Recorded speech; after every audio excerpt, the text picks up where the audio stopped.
Hello everybody, It's here and welcome to my channel. As you've seen already from the title down below, we will talk about mental reboot year 2020, or more or less me giving you some guidelines how you can cope with this crazy year. Because yes, you see, every single month we never know what's next, we never know what's gonna happen, and I feel like we're all exhausted and we feel the end is coming soon. I want to put a short disclaimer that I'm not a psychologist, I'm not a professional doctor or anything like this, so these are just suggestions that I'm giving you, okay? These are not strict guidelines that everybody needs to follow. These are just my simple rules of how rules, not really rules, but just my simple ways of how I'm taking the stress out of my system and how I'm dealing with not only this year but from now on in general. I'll be very happy if you watch the video till the end.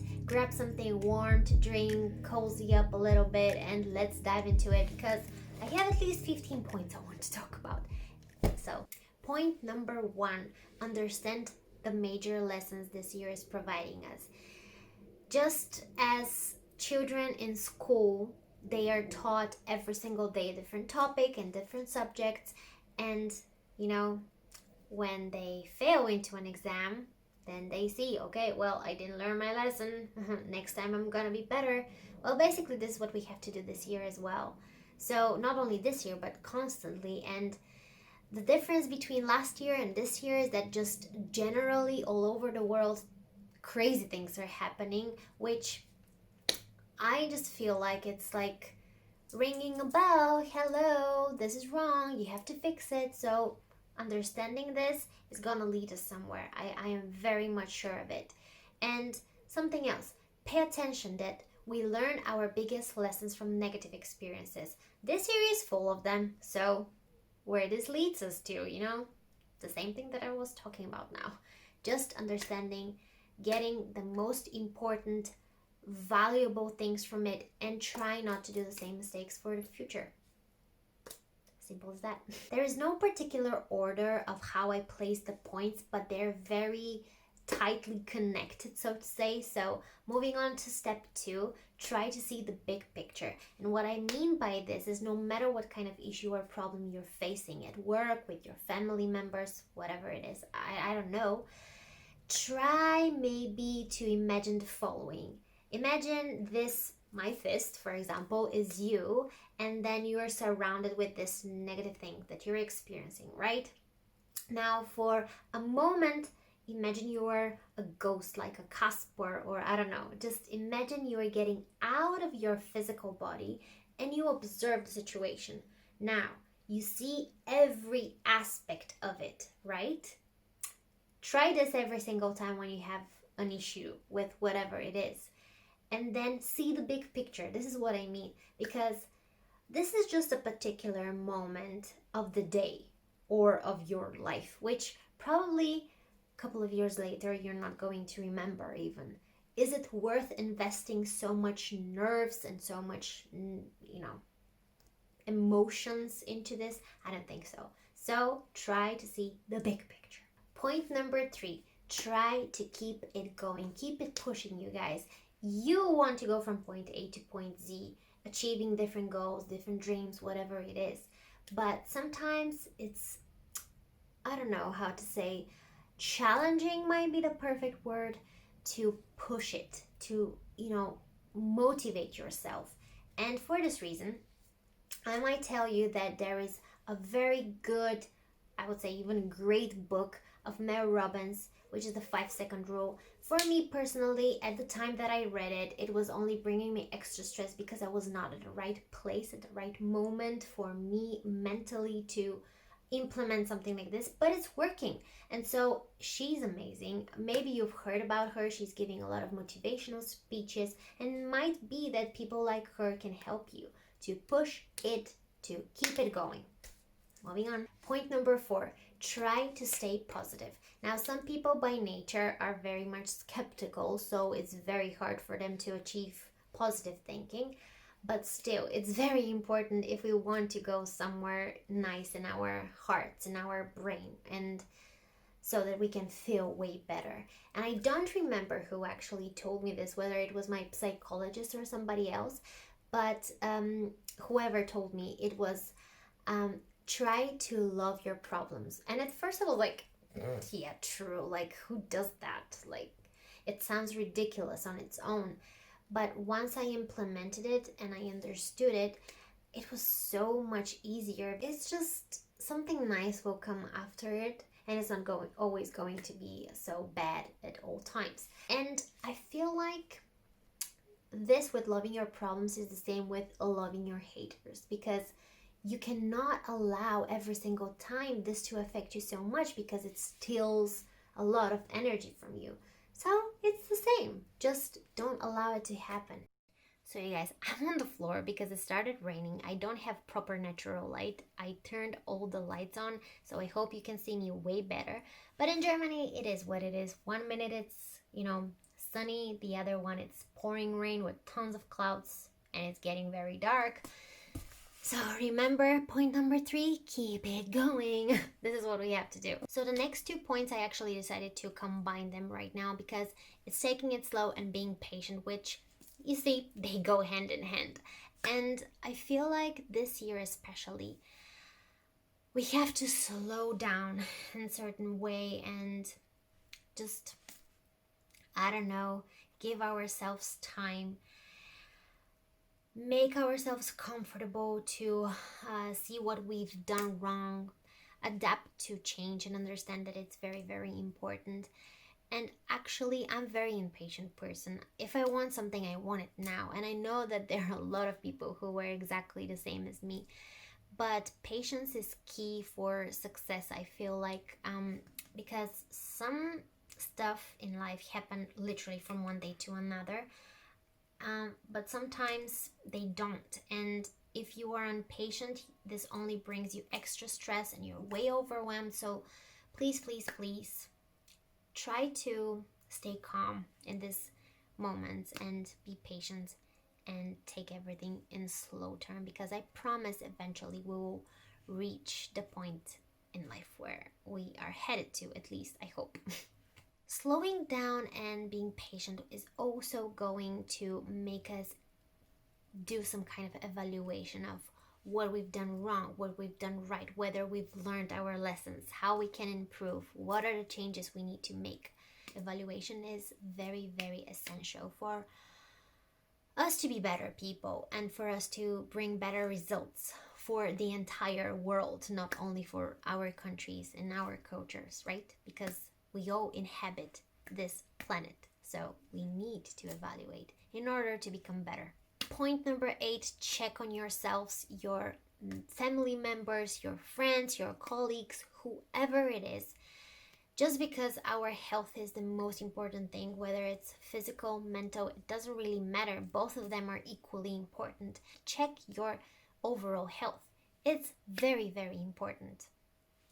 Don't neglect it. Point number 9, life is too short, start living it now. And I mean it now. Don't give any excuse of why you didn't achieve something, of why you didn't accomplish your dreams and goals, because time is not going backwards. You cannot fix what you haven't done and the mistakes you did in the past. Now is the moment where you have to take action, and literally there is no better start from the moment right now. I gave so many excuses to myself of why I didn't start my YouTube channel, and it's something that really brought me joy every single time that I recorded a video. It literally brought me a lot of joy, even when I kind of tried to bring it to a finished phase. I only had to upload it, or sometimes I didn't really find the courage to edit, and I don't know, every time it was different. But as you can tell, this is my first video, so I always was very harsh on myself. And now I'm happy that I am actually doing something to achieve one of my dreams. And even if one person is my viewer right now, for example, this is you, I am happy. I mean, even if not even one person is watching me right now, I'll be just as happy, because it brings me joy, it makes me happy, and this is what I want to do. So do whatever makes you happy. Friends, now, this point is probably the biggest, I repeat, the biggest lesson from this year. Try not to make long-term plans, just eliminate them. There are no such things as long-term plans. I honestly don't know which vacation will be a full vacation for me this year because I planned in the long term and then borders were closed and I don't know what else, and something was happening like the corona crisis and whatever it is. Take it day by day. Take it step by step. I know that it's a combination of a lot of things in order for us to achieve something this year, but still, if we do baby steps every single day, eventually we will go there. We will reach the point where we are headed to. So I don't know what else to tell you about this. Just taking it slow, step by step. Continue dreaming and figure out your goals. Now, from personal experience, I can tell you I was, for how many years actually? More than 4 years, I was in this whirlpool of emotions and situations that I was in, and I never really felt my best. I was experiencing panic attacks, anxiety, depression because of different things, and then I had this thyroid disease situation going on. So by the way, if you're interested to maybe tell you my story, leave it in the comment section down below, and I will for sure try to give you some hints and advices there as well. Because every story is different, even if some of the things overlap as symptoms or certain, results maybe, and diets. It's certainly different experience for every one of us, but constantly bringing your mind into this focus and focal point of, okay, well, I'm standing here, but I want to become a doctor, or I want to become a hairdresser, or I started studying to become a lawyer, but now I'm not really going in this direction by any means, and I want to become a baker. Then rearrange your goals, but find what you're mostly dreaming of, because as I said, time is not gonna go backwards for us to fix what we already messed up. So figuring out our goals at least gives us a direction. So do this. I promise it will bring you certain peace, because when you know what you want, slowly, the baby steps, you will go there. Next point, I feel like everybody needs this, and not specifically once a month or something, but I would say even every week.